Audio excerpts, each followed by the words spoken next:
So, ito yung aking cucumber. Ayan. Meron na siya actually bunga. Ayan. May mga bunga na rin siya. 4 siya na nakalagay sa isang malaking paso.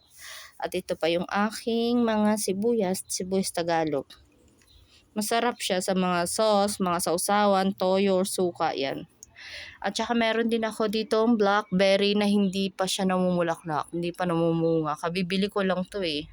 Siguro next year pa ito bubunga, bubulaklak. Pero ito, meron din na himberry to, raspberry. Ang himberry ang tawag dito. Raspberry, yung pink. Yan. May kasamahan ito, namunga na. So, nakaharvest na rin kami.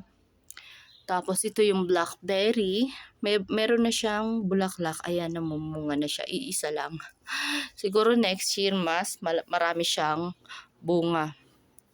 At may mga kabute. Ayan, hindi ko alam kung nakakain yan, pero hindi ko siya pinapakalman kasi hindi ko siya kilalang kabute, pero tumutubo siya dyan sa ilalim.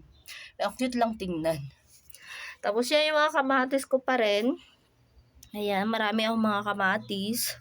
At saka itong kamatis. Malaki daw itong kamatis eh. May bulaklak na rin. Yan, dalawa yan.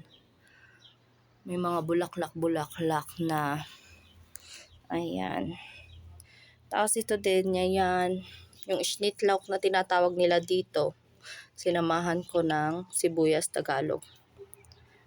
Yung aking kangkong. So marami rin akong mga kangkong na pinunla para mas marami ang na ma-harvest. Ayan, ganyan pa rin siya. Sibuyas at schnittlauch.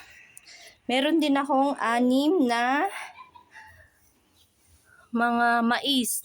6 na ganito. 6 na paso. Ang tinanim ko tigta 3. Ayan, 6 siya. So, medyo malaki na. Malaki-laki na. Yung mais medyo matangkad na ng kaunti. Ayan.